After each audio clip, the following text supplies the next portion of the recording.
অতিরিক্ত হতাশা, একাকিত্ব এবং দুশ্চিন্তা থেকে মুক্তির জন্য কোরআন ও সুন্নাহর আলোকে কি ধরনের মানসিক ও আমলগত প্রস্তুতি নেওয়া উচিত? হতাশা, একাকিত্ব, দুশ্চিন্তা এগুলো এখন আমাদের সমাজের একটা কমন বিষয়ে পরিণত হয়েছে। মজার বিষয় হলো, এ বিষয়ে যারা এক্সপার্ট আছেন, যারা সাইকোলজি নিয়ে কাজ করেন, তাদের অনেকের বক্তব্য হলো ডিপ্রেশন এটা বড় লোকের রোগ, এটা কোনো গরিবের রোগ না। গরিব মানুষ সাধারণত তার সময় কাটে না, ভালো লাগে না, দুশ্চিন্তা, ডিপ্রেশন আছে, এরকম গরিব মানুষের মধ্যে পাওয়া খুব একটা যায় না। তার হয়তো অসুখের কষ্ট আছে, অন্য কোনো পেরেশানি আছে, ধার দেনার পেরেশানি আছে, তার হয়তো রিজিক নিয়ে পেরেশানি আছে, কিন্তু কোনো কারণ ছাড়া ডিপ্রেশন, সময় কাটে না, ভালো লাগে না কিছু, একাকিত্ব, নিঃসঙ্গ, এই জাতীয় ডিপ্রেশন যেটা, এটা সাধারণত বড়লোকি রোগ। পৃথিবী যত উন্নতির দিকে অগ্রসর হচ্ছে, বাহ্যিক এবং খোলা চোখে যে উন্নতির দিকে আমরা এগিয়ে যাচ্ছি, এগুলোর সাইড এফেক্ট হিসাবে এমন অনেক বিষয় আছে যেগুলো আমাদেরকে ধ্বংসের অতলতলে নিয়ে যাচ্ছে। এর মধ্যে একটা হলো এটা, পৃথিবীতে যেই অঞ্চল, যেই এলাকার মানুষ যত বেশি উন্নত, যত বেশি অগ্রসর, তাদের ডিপ্রেশনের পরিমাণও তত বেশি, তাদের মধ্যে আত্মহত্যার প্রবণতা অনেক বেশি। ডিপ্রেশন সাধারণ মানুষ তো বটে, শিশুদেরকে পর্যন্ত ডিপ্রেশন পেয়ে বসছে। তো একজন ঈমানদার, প্রথম কথা হলো তিনি সর্বাবস্থায় আল্লাহ রাব্বুল আলামিনের জিকির এবং স্মরণ নিজের মধ্যে জাগরুক রাখবেন। এটা হলো দুশ্চিন্তা মুক্তির সবচেয়ে বড় এবং প্রধান উপায়। আল্লাহ বলেছেন, আলা বিযিকরিল্লাহি তাতমাইন্নুল কুলুব। আল্লাহর জিকির এবং স্মরণ, এটা দিয়ে যদি কেউ সদা তার অন্তরকে জাগ্রত রাখে, আল্লাহর সাথে যদি কেউ কানেক্টেড থাকে সব সময়, তাহলে তার অন্তর প্রশান্ত থাকবে, স্থির থাকবে, ডিপ্রেশন তার অন্তরকে পাবে না। এখন আমরা সোশ্যাল মিডিয়া বলি, নেটের কানেকশন বলি, নানান যে আসক্তি এবং নানান কাজে যে আমাদের দিন এবং রাতের উল্লেখযোগ্য সময় আমরা সেদিকে দিয়ে থাকি, প্রচুর পরিমাণ ডোপামিন, আমরা সারাক্ষণ ডোপামিনের মধ্যে আমরা ডুবে থাকি। সোশ্যাল মিডিয়াতে কোনো আনন্দ, কোনো বেদনা, যেগুলো আমাদেরকে সর্বমুহূর্তে আমাদের ফোকাসকে বিক্ষিপ্ত করে ফেলছে। কখনো আমরা একটা নিউজ দেখে আনন্দিত হয়ে যাচ্ছি, কখনো আরেকটা নিউজ দেখে আমরা বেদনাহত হচ্ছি, কারোর স্ট্যাটাস দেখে আমরা ক্ষুব্ধ হয়ে যাচ্ছি, কারোটা দেখে আমরা খুশি হয়ে যাচ্ছি। এই যে ছোট ছোট ডোপামিন গুলো, এগুলো আমাদের মন, মস্তিষ্ক, চিন্তা ধারা এগুলোকে বিক্ষিপ্ত করে ফেলে।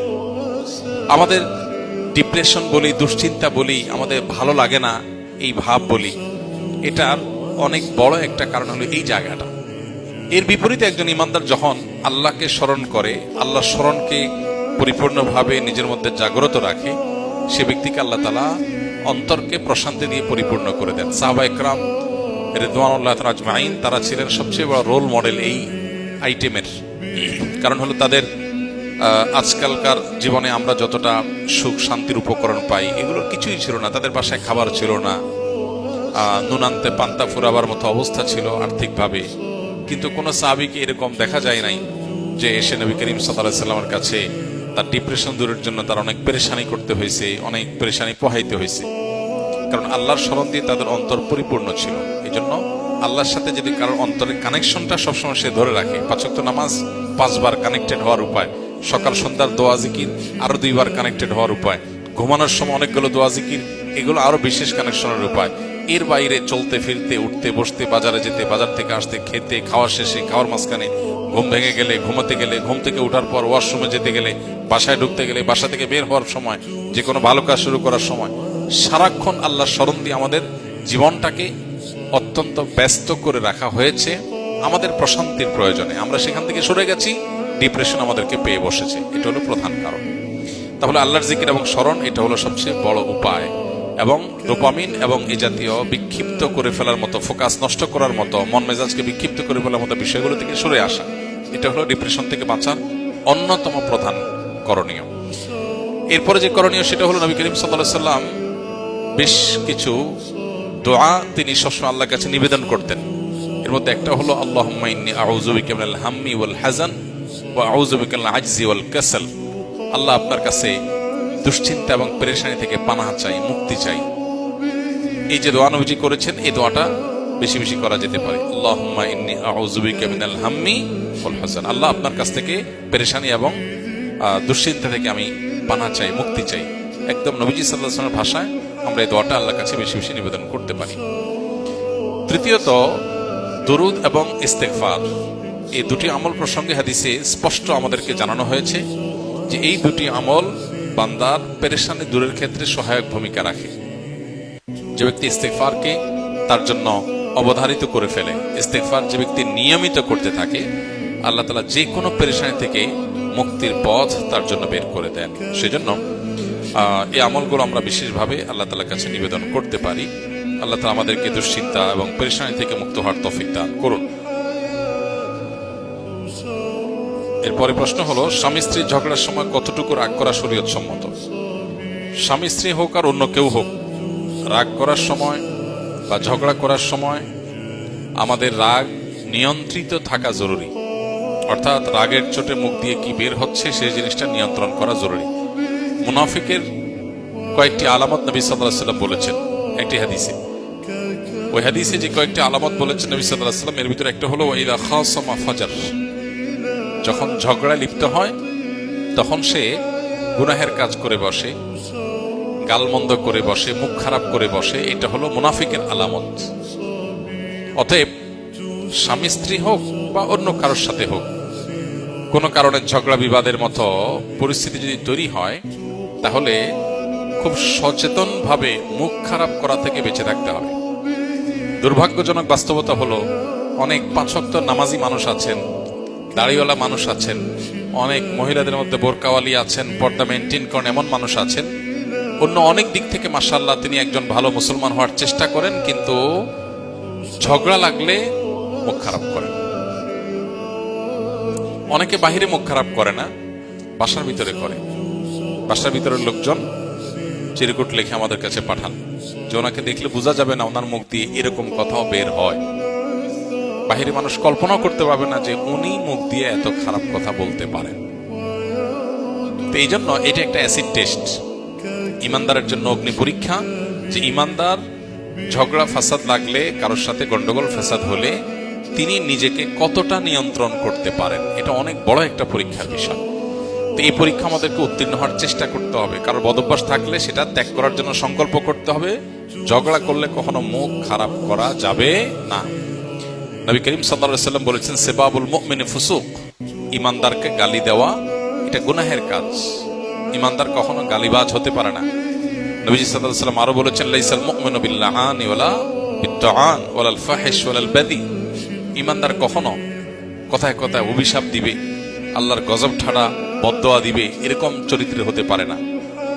এবং গালমন্দকারী, মানুষকে কথায় কথায় বাজে কথা বলা, এটা ইমানদারের স্বভাব হতে পারে না। অশ্লীল কথা বলা, নিচু কথা বলা, ছোট লোকের মতো উক্তি করা, এটা ইমানদারের সাজে না। এবং নবী সাল্লাল্লাহু আলাইহি ওয়াসাল্লাম এরকম এই যে দুশ্চরিত্রের কথা বলা হয়েছে, এগুলো থেকে অনেক ঊর্ধ্বে তিনি ছিলেন।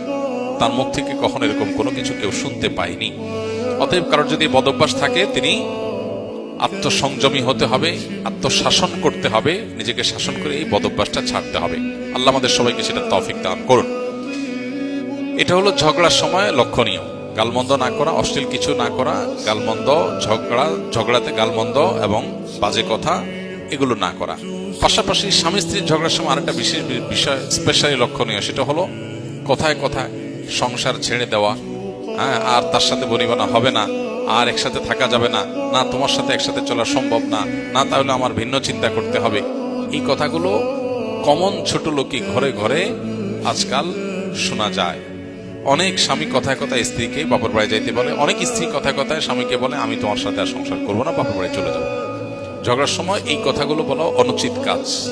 এগুলো ইমানদার সুলভ কথা নয়। ইমানদার সহনশীল হবে, ধৈর্যশীল হবে এবং এমন কথা বলবে না যে কথা তার আমল নামাকে নষ্ট করতে পারে, ভারী করতে পারে, এবং বদামল নামা দিয়ে তার আমল নামা ভারী হতে পারে, এমন কাজ সে করবে না। সবচেয়ে ভালো হয় কারোর প্রতি যদি রাগান্বিত হয়, তাহলে সেক্ষেত্রে ঝগড়াটা একটু পিছায় দেওয়া, এটা হলো সবচেয়ে বুদ্ধিমানের কাজ। অর্থাৎ স্বামী স্ত্রী হোক আর অন্য কেউ হোক, কারোর পর খুব মেজাজ গরম হয়েছে, এখন তার সাথে তুমুল একটা যুদ্ধ লড়াই হয়ে যেতে পারে।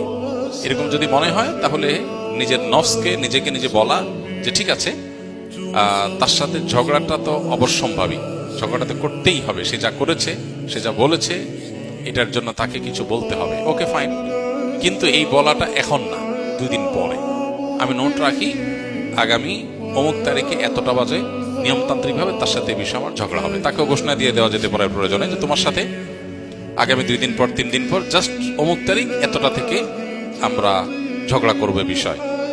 অতএব তুমি এটার জন্য প্রস্তুত থাকো, এই টাইমটা তুমি অ্যালোকেট করে রাখো, আমি এটা ফিক্স করে রাখলাম, ওই টাইমে আমাদের কথা হবে। এর মধ্যে আপনি চলাফেরা, খাওয়া দাওয়া সব ঠিক স্বাভাবিক রাখেন। এরপরে যখন ওই টাইমটা আসবে, তখন ঝগড়া করতে গেলে আপনি দেখবেন আর ঝগড়া আসতেছে না, দেখবেন ভেতর থেকে আপনি আর খুঁজে পাচ্ছেন না যে কিভাবে স্টার্ট করবেন, শুরুটা কিভাবে করবেন। দেখবেন যে এক ধরনের অস্বস্তিতে আছেন, কারণ ইতিমধ্যে 2 দিন 1 দিন যে সময়টা চলে গেছে, এই সময়ের মধ্যে অনেক কিছু ইজি হয়ে গেছে, অনেক কিছু আপনার কাছে খোলাসা হয়ে গেছে। যে জন্য রাগ হয়েছিলেন, এখন মনে হচ্ছে না, এটা তো বিষয়টার অন্য কারণও থাকতে পারে, হয়তো বেচারা বুঝেই নাই, হয়তো সমস্যা অন্য কোনো জায়গায়, অনেক কিছু মিনিমাইজ ইতিমধ্যে হয়ে গেছে। এরপরও যদি মনে হয় না সলিড কিছু তাকে বলার আছে, আপনি বলেন। এরপর দেখবেন আপনার ওই মুখ খারাপ আসতেছে না, বাজে কথা আসতেছে না। আর ঝগড়া আসার সাথে সাথে ঝগড়া করে ফেলা, রাগ আসার সাথে সাথে ঝেড়ে ফেলা, এটা পরবর্তীতে নিজেকে ছোট করে, নিজেকে অপমানিত করে, নিজেকে লজ্জিত করে। কারণ বেশিরভাগ মানুষই ঝগড়া আসার সাথে সাথে ঝগড়া করে ফেলার ফলে এমন কিছু বলে ফেলে, পরে চিন্তা করে না বেশি বলা হয়ে গেছে, আচ্ছা সরি। এটা একটা কৌশল যেটা অত্যন্ত পরীক্ষিত এবং প্রমাণিত এবং অত্যন্ত কার্যকর। যদি কেউ ঝগড়া হলেই তিনি কিছু বলে ফেলেন, পরে তার বিচারে তিনি হেরে যান, লজ্জায় পড়ে যান, মাপ চাইতে হয়, ছোট হতে হয়, এরকম হয়, তাহলে আত্মশাসনের, আত্মশুদ্ধির জন্য, তাজকিয়াতুন নফসের জন্য সবচেয়ে কার্যকর হলো ঝগড়া করার আগে টাইম ফিক্স করা, এবং যত